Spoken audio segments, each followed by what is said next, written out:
저는 중학교 때 홍수를 만나 집이 무너져 내리고 농토가 쓸려가는 것을 경험했습니다. 그것도 2년 연속 말이죠. 아버지와 함께 홍수로 쓸려간 집을 흙벽돌을 찍어서 집을 새로 짓는 공사를 8월 말부터 그 다음 해 봄까지 했습니다. 기껏 집을 지었습니다. 그런데 7월 중순에 그 해에 또 휩쓸어 버렸습니다. 흙벽돌이라는 것은 물만 들어오면 폭삭 주저앉으니까요. 돈이 없으니까 빚을 내서 농사를 지었습니다. 그런데 그 해 물이 얼마나 강하게 우리 농토를 쓸고 지나가는지 깊이 한 2m 낮은 이제 3m까지 땅을 파고 가버려서 식물을 구할 수도 없었고요. 땅을 객토를 다시 할 만큼 고통을 가졌습니다. 그 폐허더미 위에서 망연자실 탄식하던 우리 아버지 얼굴을 저는 쳐다볼 수밖에 없었습니다. 장독은 다 깨지고 턱이 그릇들 다 깨어져 버리고 그래도 갈무리했던 곡식들 다 썩어서 먹을 수 없게 되었고 가구들은 부서지고 쓸만한 것이 하나도 없었습니다. 입을 것 그리고 잠잘 것도 없는데 추운 겨울은 점점 다가오고 있었습니다. 중학교 3학년 때 정말 처절하고 답답했던 시절이었습니다. 혹시 여러분들은 속담에 가뭄 끝은 있어도 홍수 끝은 없다 하는 말을 들어보신 적이 있으세요? 잘 못 들어본 분이 많이 있으실 거예요. 가뭄이 아무리 심해도 그래도 남는 건 있을 수 있지만 홍수로 쓸려가 버린 뒤는 남는 게 하나도 없다는 얘기입니다. 노아와 그 가족들은 1년 동안 천지를 뒤덮은 대홍수를 경험했습니다.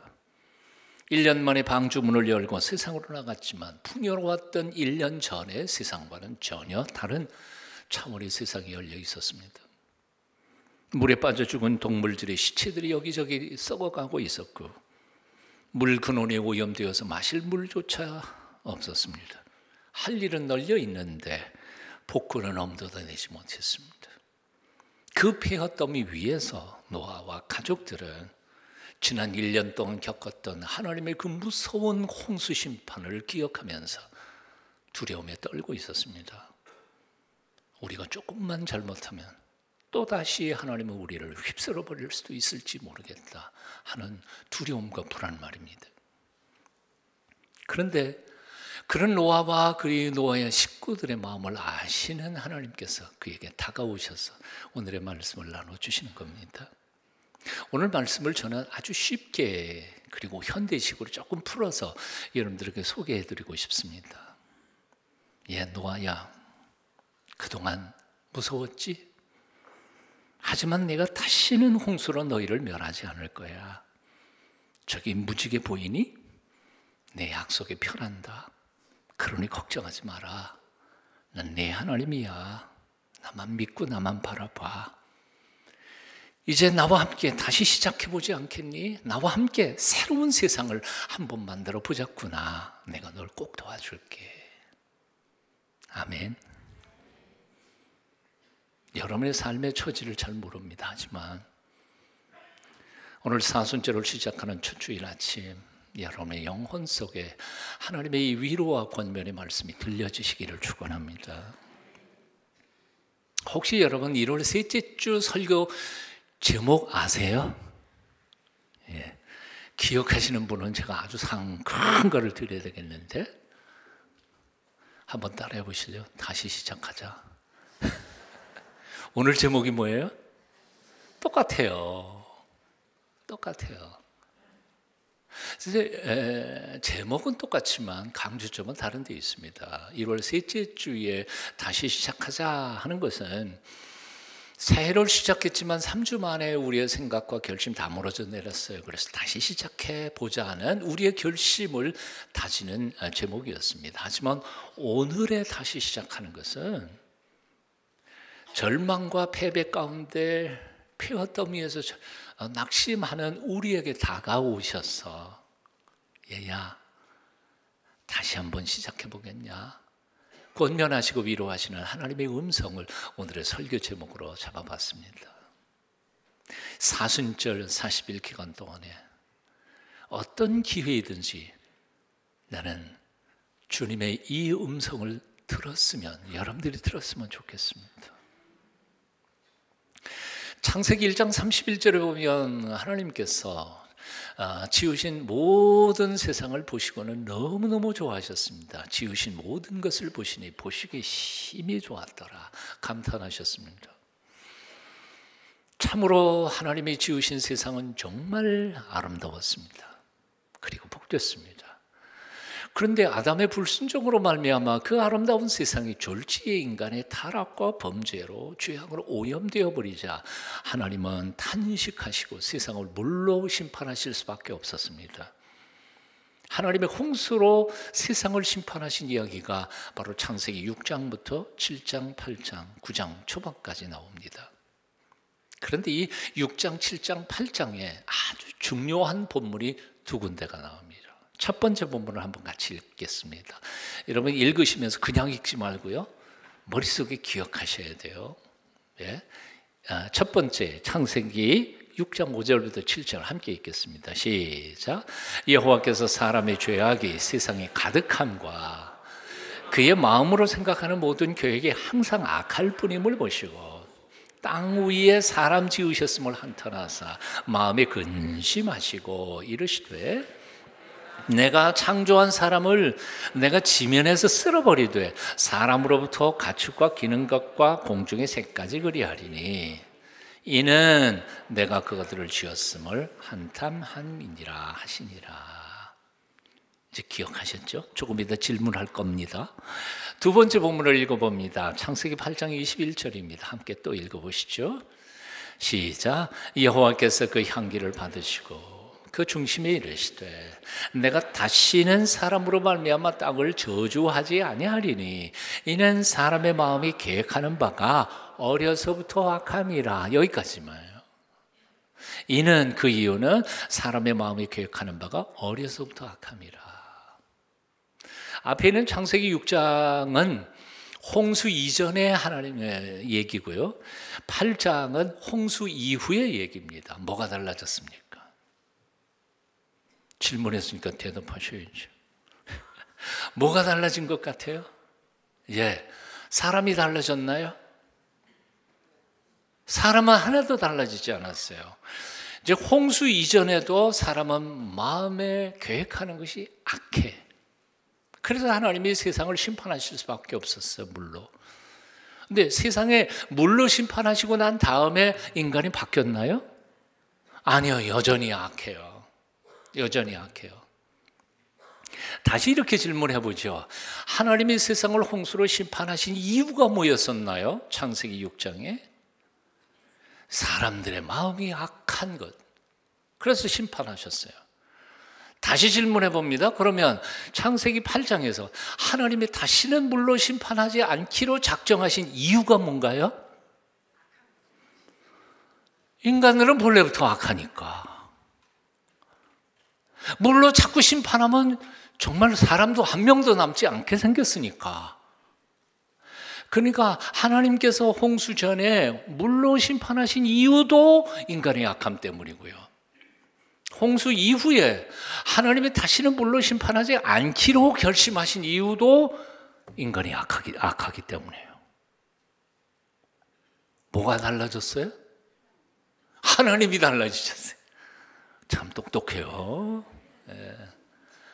인간은 바뀌지 않았어요. 근데 하나님이 달라지셨어. 하나님의 마음을 바꿔버리신 거예요. 그래서 신학자들은 이것을 가리켜서 하나님의 회심이라 그렇게 이름 지었어요. 누가 회심했어요? 하나님이 회심을 했어요. 아니, 세상에 인간이 구원받기 위해서 회심을 하고 하나님이 구원의 은혜를 갈망해야 되는데 인간은 그냥 똑같아. 회심하지 않았어요. 그런데도 구원의 희망이 생긴 이유가 뭐냐면 하나님의 마음을 바꿔버리셨기 때문에 그래요. 여기에 우리에게 희망이 있어요. 만일 하나님이 우리에게 이렇게 다가오신다고 생각해봐요. 너 생각 바꿔. 너 죄 다 고백하고 다시는 죄 짓지 말어. 그러면 내가 너를 용서하고 구원할게. 만일 그러신다면 우리 중에 단 한 명이라도 하나님의 구원을 받을 수 있을까요? 없을까요? 왜요? 어떻게 그렇게 잘 아세요? 나 죄 짓고 뻔히 알거든. 홍수 전의 인간이나 홍수 후의 인간이나 똑같이 바뀌지 않는다는 사실을 우리는 알거든요. 아담 할아버지의 DNA, 죄악의 DNA를 우리 속에 다 가지고 와서 세례받은 후에도 죄 짓고요, 경건하게 목사가 되고 장로가 된 후에도 여전히 죄악에 물들어 살아가는 삶. 그러니까 우리에게는 희망이 없어요. 우리에게는 희망이 없어. 누구에게 희망이 있냐면 마음을 바꿔주시는 하나님에게 희망이 있어요. 인간은 변한 것이 없습니다. 본래 항상 같겠고 홍수 심판을 받은 후에도 정신 못 차리고 또한 달라지지 않았습니다. 그런데 하나님이 그런 인간들의 죄악됨을 심판하기보다는 용서하고 구원하시기로 작정하신 겁니다. 인간의 죄에 대하여 심판이 아니라 용서로, 공의가 아니라 사랑으로, 형벌로가 아니라 가르침과 은혜로 기다리면서 그들을 구원하시기로 마음을 바꾸어 잡수신 것입니다. 이 하나님의 회심, 하나님의 마음을 바꿔주신 사건으로 말미암아 우리에게는 이제 희망이 생기게 된 것입니다. 집 없는 사람들을 우리는 영어로는 홈레스라고 말하죠. 노숙자들이, 힘없는 사람들이요. 참 저녁이 됐는데도 갈 곳이 없는 사람들, 불쌍하고 참 불쌍한 사람들이죠. 그런데 이 홈레스보다 더 불쌍한 사람들이 있어요. 뭘까요? hopeless, 희망이 없는 사람들. 홈레스가 아니라 hopeless, 희망이 없는 사람들이 더 불쌍하고 비극적인 사람들입니다. 삶이 아무리 힘들고 어려워도 희망만 있다면 우리는 어떻게든지 주어진 시련과 역경을 우리는 이겨낼 수 있을 것입니다. 하지만 우리의 형편이 아무리 좋아도 내일에 대한 희망이 없다면 우리는 결코 살아갈 용기와 끈기를 얻지 못할 것입니다. 바로 이런 의미에서 이 시대의 가장 큰 비극은 돈 없는 게 아니고 배우지 못한 게 아니고 출세 못한 게 아니라 사실은 내일에 대한 희망이 점점 사라져 가고 있다는 데 이 시대의 비극이 있습니다. 요즘 왜 그토록 많은 사람들이 자살할까요? 살아봐도 별로 희망이 보이지 않고 있기 때문이라고 느끼기 때문입니다. 내일은 좀 나아질까? 그런데 내일 됐는데 안 나아져요. 모레는 괜찮을까? 안 나아져요. 1년 지나면 좀 낫겠지? 안 나아져요. 이렇게 그냥 살다가 보면 내 인생 그냥 종치고 말겠까? 그러니까 그냥 희망도 없으니까 죽어버리는 거죠. 희망은 우리가 살아갈 수 있는 이유이고 목적이고 인생의 모든 불행을 치료할 수 있는 가장 귀한 명약입니다. 한 번밖에 못 사는 삶을 참으로 의미 있고 복되게 뛰고 달리면서 살게 하는 것이 바로 그 강력한 힘이 바로 희망입니다. 그래서 사회 심리학자 에리 프롬은 이렇게 표현했습니다. 인간은 호모 에스페란스, 인간은 희망을 먹고 사는 사람, 희망적 존재라 표현했습니다. 그런데 질문이 있습니다. 희망이 도대체 뭐냐 하는 거예요. 희망이 뭐냐 하는 거예요. 흔히 우리는 희망 그러면 이렇게 정의합니다. 장체될지 안 될지도 모르지만 그러나 미래에 대해서 막연히 기대하는 거, 희망사항. 그때 와도 될지 안 될지 그건 몰라요. 그걸 희망이라고 생각해요. 그런데 성경에서 말하는 희망은 그런 희망이 아니에요. 특별히 구약 성경에서 얘기하는 희망이라는 단어, 티크바라고 하는 희망은 될지 안 될지 불확실한 미래에 대하여 꿈꾸고 살아가는 게 아니고 가장 확실하고 강력한 것을 붙잡는 것을 희망이라고 표현했어요. 인생에 있어서 가장 강력하고 확실한 게 뭘까요? 하나님 한 분뿐이잖아요. 그래서 그 하나님을 붙잡는 것을 희망으로 표현했던 거예요. 아까도 말씀드렸어요. 자, 하나님이 내가 바뀌면 내가 널 용서할게. 그럼 우리는 희망 없어요. 내가 바뀔 수 없다는 사실을 아니까. 우리는 영적으로 도덕적으로 파산 상태에 있는, 다른 사람들이 안 보니까, 다른 사람들이 보니까 걸릴까 봐 내가 윤리적으로 도덕적으로 착하게 살아가려고 하지, 아무도 들키지 않는다면 별의별 짓을 다 할 수 있는 사람들. 우리 인간의 현실이거든요. 몇 년 전에 일본 주부들에게 그런 질문을 했다고 그랬잖아요. 남편에게 아무에게도 들키지 않는다면 너 바람 피울래? 그랬더니 80%가 예, 그렇게 대답했다. 한국 사람 뭐 다르겠어요? 똑같이. 똑같아요.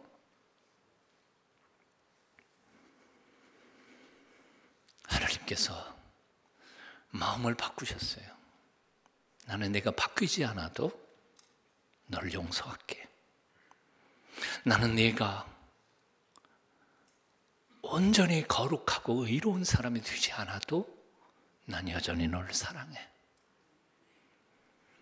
나는 네가 나를 사랑하지 않아도 난 여전히 끝까지 너를 사랑하고 너를 구원할 거야.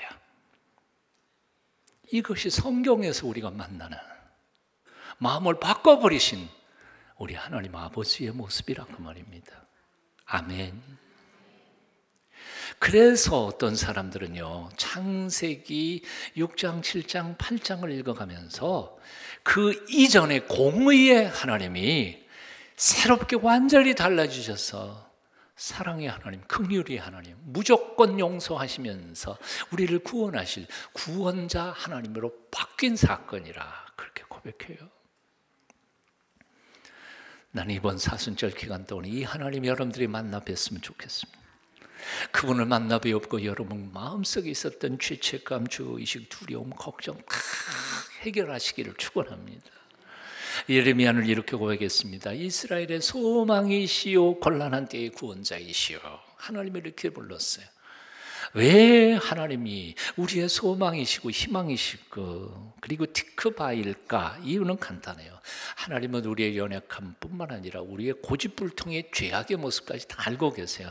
그럼에도 불구하고 버리시지 않으시기로 작정하시고 물로 심판하지 않으시기로 작정하시고 무조건 기다리시면서 구원하시기로 마음을 바꿔버리신 분이시기 때문에 그래서 그분은 우리의 희망이세요.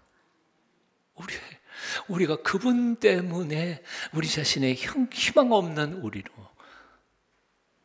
하나님께 소망을 두면서 살아갈 수 있는 거죠. 그러므로 하나님만이 우리가 가장 확실하게 붙잡을 우리의 희망인 줄 믿으십시오. 그 사랑과 긍휼과 용서의 하나님 안에서는 우리가 어떤 역경과 시련도 넉넉히 이겨낼 수 있음을 믿으십시오. 이 사실을 알았던 사도 바울은 그래서 로마서 8장 35절 이하에서 이렇게 고백하고 있습니다. 누가 우리를 그리스도의 사랑에서 끊으리요? 환난이나 공고나 박해나 기근이나 적신이나 위험이나 칼이라 기록된 바 우리가 종일 주를 위하여 죽임을 당하게 되며 도살당한 양같이 여김을 받았나이다 함과 같으니라. 그러나 이 모든 일에 우리를 사랑하시는 이로 말미암아 누구로 말미암아? 우리를 사랑하시는 이로 말미암아 나로 말미암는 게 아니에요. 내가 결심이 굳어서가 아니에요. 내 생각이 바뀌어서가 아니에요. 나를 사랑하시는 그분으로 말미암아. 한번 따라해 보십시오. 우리가 넉넉히 이기느니라. 왜 이렇게 매가리가 없으세요? 한 번 더 해보겠습니다. 우리를 사랑하시는 이로 말미암아 우리가 넉넉히 이기느니라. 아멘. 이 믿음이 있었던 시편 기자는 시편 62편 5절 6절에서 이렇게 고백합니다. 나의 영혼아 잠잠히 하나님만 바라라. 대저 나의 소망이 그로부터 나는도다. 오직 저만이 나의 반석이시오 나의 구원이시오 나의 산성이시오. 내가 요동치 아니하리로다. 내가 흔들리지 아니하리로다. 다윗도 고백했습니다. 시편 39편 7절입니다. 주여 내가 무엇을 바라리요? 나의 소망은 어디 있어요? 주께 있나이다. My hope is in you. 나의 소망은 당신 안에 있을 뿐입니다. 오직 하나님 한 분만이 우리의 참된 소망이신 것을 믿으십니까? 믿으십시오. 믿으십시오. 영국의 한 유명 인사가 갑자기 시력을 잃고 시각장애자가 되어버렸습니다. 갑자기 아무것도 볼 수 없자 절망하고 낙심하면서 울부짖게 됐습니다. 그는 하나님 앞에 이렇게 호소했습니다. 하나님, 내가 무슨 죄를 지었길래 내 눈을 다 빼가셨습니까? 통곡했습니다. 절규하는 그 아들을 바라보던 어머니가 이렇게 말했습니다. 하나님께서 내 시력을 가져가셨다면 분명히 그 안에는 무슨 뜻이 있지 않을까? 절망만 하지 말고 우리 함께 하나님 앞에 왜 시력을 가져가셨는지 한번 묻기 위해 기도 한번 하지 않을래요? 그래서 그는 하나님 앞에 기도를 시작했습니다. 하나님, 왜 내 시력을 가져가셨습니까? 그 뜻을 내가 알게 해 주십시오. 하나님의 음성 들리지 않았습니다. 그런데 막상 눈이 보이지 않으니까 영국의 귀한 유명 인사로서 또 지성인으로서 책을 읽어야 되는데 읽을 수가 없으니까 할 수 없이 점자법을 배우기 시작합니다. 근데 점자법이 얼마나 어려운지 수십 개월을 끙끙거리고 배웠는데 외울 수도 없고 기억할 수도 없습니다. 너무 힘들었습니다. 그래서 그만 포기하고 말게 됐습니다. 그리고는 주위를 돌아봤습니다. 과연 시각장애인들이 그 점자법을 얼마나 배우나. 자기처럼 한 7, 8개월 배우고는 다 포기하더라는 거예요. 그래서 이게 점자법이 잘못됐다. 그래서 그가 배우기 쉽고 읽기 쉬운 점자법을 연구하기 시작했습니다. 몇 년 만에 정말 몇 시간이면 배울 수 있는 점자법을 발명해냈습니다. 그리고는 영국과 미국, 영어를 사용하는 모든 나라들의 시각장애인들이 마음껏 글을 쓰고 읽을 수 있도록 사회에 빛을 찾아주는 역할을 하게 됩니다. 그래서 그는 결국 영국 여왕과 미국 대통령에게 표창을 받게 됩니다. 영국의 윌리엄 문이라고 하는 사람의 이야기입니다. 이 사람의 이야기를 읽으면서 저는 하나님의 약속하신 로마서 8장 28절의 약속을 다시 한번 기억해 내봤습니다. 뭐예요? 하나님을 사랑하는 사람들, 곧 그 뜻대로 부르심을 입은 사람들을 위하여 하나님은 모든 것을 합해서 가장 좋은 것을 만들어 가고 계십니다. 아멘. 아멘. 내가 당한 것은 성공이 아니야 실패예요. 기쁜 게 아니야 슬픔이에요. 그리고 이것은 너무 쓰리고 고통스러운 거예요. 그런데 그것조차 다 하나님이 묶어가지고는 내 인생에 가장 소중하고 아름다운 것을 만들어 가신다는 거예요. 이게 우리의 믿음이라는 겁니다. 한번 따라해 보실래요? 소망이신 하나님 안에서는 시련도 고통도 사명일 수 있다. 하나님이 붙잡아 주시니까요. 고통과 시련, 역경 다 합해서 사명을 이루어가는 하나님의 길, 축복의 길일 수 있다는 거죠. 오늘은 사순절 첫째 주일입니다. 예수님의 고난을 배우기 위하여 구별된 계절 40일. 아까도 우리가 동영상에서 보셨죠. 광야에서 이스라엘 백성들이 40년 동안 훈련받고 가나안 땅 들어갔습니다. 우리 주님 공생의 3년 전에 40일 동안 광야에서 금식하시면서 준비하셨습니다. 40이라고 하는 숫자는 우리에게 아주 중요한 의미를 가지고 있습니다. 1년간 대홍수 끝에 표더미에서 절망하던 노아에게 다가가셔서 위로해 주시고 새로운 세상을 다시 만들어 가기 위하여 재출발, 재시작을 권면하셨던 우리 하나님을 이번 사순절 기간 동안에 만날 수 있게 되기를 축원합니다. 그분과 새로운 인생, 새로운 출발을 가져올 수 있기를 바랍니다. 미국의 LA 남부의 셀백이라고 하는 교회에 컨트리송 가수이자 작곡가인 사람이 목사님 한 분 계셨습니다. 릭 마초라고 하는 분인데요. 오래전에 제가 그 교회에서 예배를 드릴 때 이 양반이 자기가 끌고 있는 그 팀과 함께 불렀던 노래, 그날 제가 얼마나 감동을 받았는지 모릅니다. 주일 예배 시간에. 사실 목사가 다른 목사님 설교에 은혜 받는다는 게 쉬운 일일 것 같아요. 쉽지 않아요. 그런데 그날은 저는 정말 예배 시간 아멘 펑펑 울면서 예배를 드렸습니다. 그 링 마초가 지은 찬양 시 때문에, 찬송가 때문이었습니다. 영어로 읽어드리면 좋겠지만 영어로는 읽지 않습니다. 한글로 번역된 거 한번 같이 읽어보시겠습니다. 같이 읽을까요? 시작. 하나님이 바다를 지으실 수 있다면 당신의 마음의 풍파도 잔잔케 하실 수 있습니다. 아멘. 두 번째요. 하나님이 산을 움직이실 수 있다면 하나님은 당신의 심령도 변화시키실 수 있습니다. 하나님이 매일 아침을 새롭게 하실 수 있다면 당신은 다시 시작할 수 있습니다. 하나님은 당신을 자유케 할 수 있습니다. 지난 과거로부터 말입니다. 하나님은 당신의 삶을 바르게 만드실 수 있습니다. 지금 당장 말입니다. 하나님은 당신의 삶을 바꾸실 능력을 가지고 계십니다. 하나님은 당신의 삶을 바꾸실 능력을 가지고 계십니다. He's got the power to change your life. 이게 그 찬양의 제목이에요. He's got the power. 하나님 그 능력이 있어요. 믿으세요?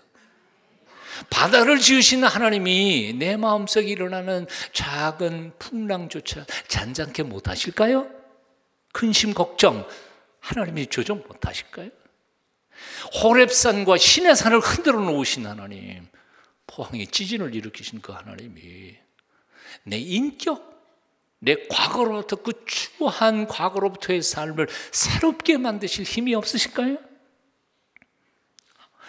하나님이 간밤에 캄캄한 밤을 헤치시고 밝은 새 아침을 날마다 시작해 하시는 하나님이 너의 인생 새롭게 만들어 가실 수 없겠느냐 그 말이에요.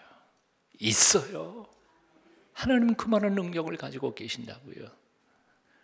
이번 사순절 기간 동안에 사모하는 마음으로 그 앞에 나아가실 수 있기를 바랍니다.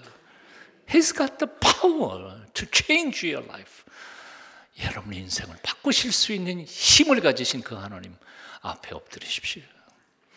오늘날 세계적인 거장 피카소가 여행 중에 시골의 한 농가에 묵게 되었다고 합니다. 하룻밤을 잘 묵은 그 다음날 아침에 주인집 딸아이를 보고는 너무 이쁘고 사랑스러워서 그 딸에게 이렇게 말했다고 합니다. 얘야, 그 손수건 나한테 좀 줄 수 있니? 내가 그림 하나 그려줄게. 이 세계의 거장을 알아보지 못했던 이 딸 아이는 엄마에게 달려가면서 이렇게 말했다고 합니다. 엄마, 웬 미친 아저씨가 내 비단 손수건에다가 낙서하겠대. 그리고는 끝내 맡기지 않았다는 거지. 이게 얼마나 큰 비극인지 아세요? 카페에서 그냥 종이장에다가 한 거를 몇 천만 불에 팔리는 거장 피카소. 오늘 이 아침에 창조주 하나님이 여러분에게 이렇게 말씀하십니다. 얘야, 내 인생 나한테 맡겨주지 않을래? 난 너의 인생을 위대하게 만들고 싶어. 그분이 내 인생 혹시 망칠까 봐 망설이고 주저하고 있지는 않으십니까? 제발 맡겨드리십시오. 그리고 기적을 체험하는 사순절 되시기를 축원합니다. 기도하겠습니다. 오늘 아침에도 나 자신의 의지나 경건이 아니라 하나님의 긍휼하심과 은혜만을 바라봅니다. 날마다 주님만 의지하겠습니다. 하오니 우리를 그 은혜의 손길로 인도해 우리를 온전히 하나님의 것으로 사용하여 주시옵소서. 예수님 이름으로 기도합니다. 아멘.